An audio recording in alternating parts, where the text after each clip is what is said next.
um psicólogo, doutor da PUC, Dr. Paulo César Porto Martins. Bem-vindo. Obrigado por ter aceito o convite. Eu que agradeço. Doutor, a gente viu isso aí e é verdade, essa informação não é um erro de quem buscou, porque eu fiquei assustado quando eu vi isso, que o Brasil é um dos países que mais tem linchamento. Faz sentido quando nós pensamos, né, o coronel estava comentando os índices, os riscos de criminalidade que nós temos no Brasil, também uma questão da falta de educação. Então é uma série de fatores que infelizmente chegam a esse tipo de dados. O que leva uma pessoa a pensar em fazer justiça com as próprias mãos? Geralmente fazer justiça com as próprias mãos vão ter ali o componente de se sentir prejudicado e muitas vezes também de se sentir superior. Opa, alguém fez algo errado comigo, eu também posso ir lá e revidar. Como, por exemplo, eu levei uma fechada no trânsito, eu vou atrás e vou fazer o mesmo com o outro. Então, eu também, muitas vezes a pessoa também se sente poderosa e sente, né, aquela necessidade de mostrar, de vingar e se sentir ali, opa, isso não poderia ter acontecido. E essa falsa imagem de que a justiça foi feita, será feita, ela é falsa, não é? Porque ela é, às vezes, desproporcional ao ato. Com certeza, eu acho que justiça, né, não é a minha área de conhecimento, mas toda vez que a gente foge à legalidade, nós temos um problema. Senão, daqui a pouco, nós temos lá a lei de talhão, né, olho por olho, dente por dente, quer dizer, violência gera violência, e isso é extremamente complicado. Então, é sempre interessante pensar assim, puxa, se alguém fez algo comigo, né, quais são os caminhos legais, quais são os caminhos éticos que eu devo percorrer? Como lidar com esse sentimento de vingança? Bem tua área psicológica. E é uma ótima pergunta, né, padre? Você veja, o sentimento de vingança ele é natural. Alguém fez algo contra mim, contra a pessoa vai se sentir assim, machucada, ela tem a tendência a responder. Né? Na psicologia nós temos assim, se eu sou agredido, ou eu tenho a tendência de atacar ou de fugir, de esquivar. Tá. Então é um sentimento normal. Primeira coisa é isso. Tá, é normal. É normal. Mas o principal é eu ter um autocontrole. O que eu vou fazer com alguém que me agrediu? Então, por exemplo, alguém poderia falar assim, Paulo, você nunca vai conseguir ser professor universitário. Certo. Eu posso ir lá e xingar aquela pessoa, eu posso agredi-la diante da agressão que eu recebi, certo, ou eu posso utilizar isso até como um combustível. Não, eu vou estudar, eu vou ser um bom psicólogo, vou fazer mestrado, fazer doutorado e vou sim ser um professor universitário. Então é como que eu vou interpretar essa agressão.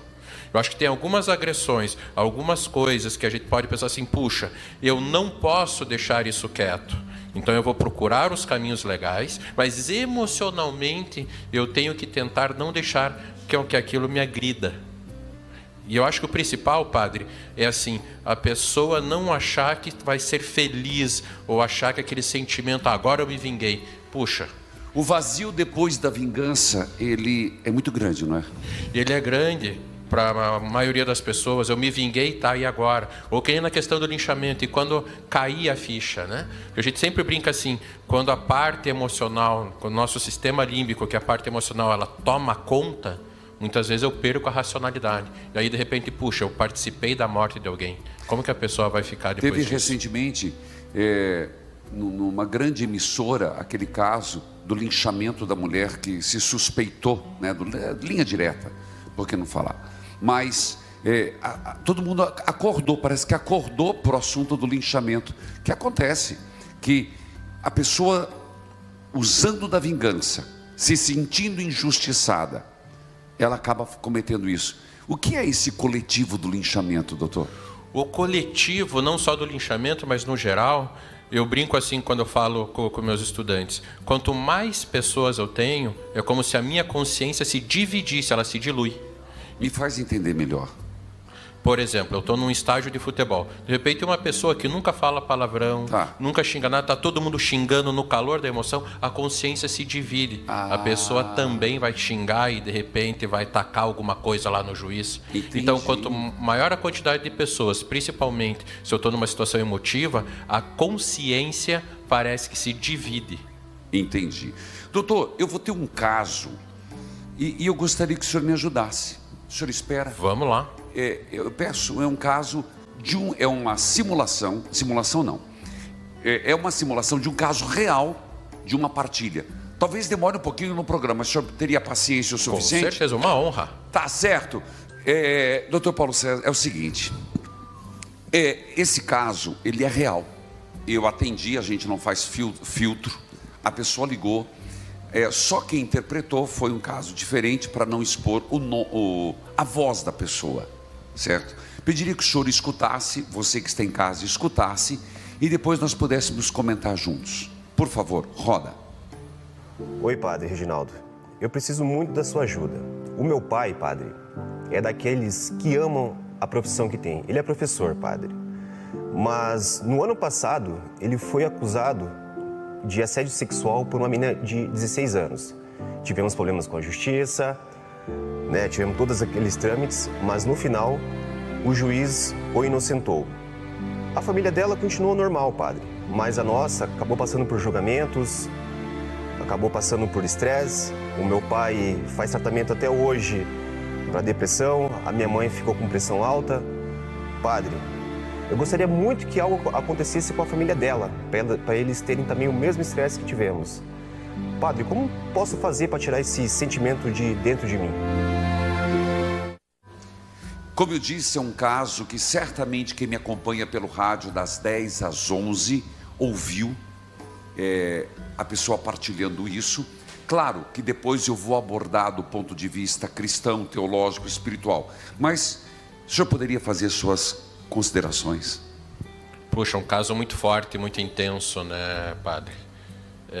Fico comovido com a história, né? Se a pessoa estiver nos ouvindo, saiba que não é porque você está com uma dor, se você gerar dor no outro, a sua dor vai aliviar. Né? Eu acho que isso serve para todas as pessoas que às vezes sentem uma raiva, sentem essa necessidade de vingança. Essa necessidade de vingança é porque você tem uma dor dentro de você. Lide com a sua dor. Lide com a sua dor através da fé, através da terapia. Tem várias formas de nós lidarmos com essa dor. Mas saiba que fazer mal ao outro não vai fazer bem a você. Então eu acho que essa é a principal mensagem. A pessoa tem uma falsa sensação, padre, que não, a hora que eu me vingar, essa dor dessa injustiça que aconteceu, ela vai diminuir. Não, ela não vai diminuir. Você vai ter que lidar com essa dor de outra maneira. Tá certo. Muito obrigado. Eu queria presenteá-lo. É um mimo, por favor, de Jesus das Santas Chagas. Padre. E não por acaso eu pedi que ele ficasse até agora, porque realmente é importante se ouvir também uma outra versão que concorda o grau, gênero e espécie. Está ali, Dr. Paulo César Porto Martins, @PUC Oficial. PUC Paraná Oficial. Muito obrigado. Aplausos. Toca o sino, sacristão. Gente, eu vou para o intervalo e eu volto falando sobre São Pedro, dia do Papa.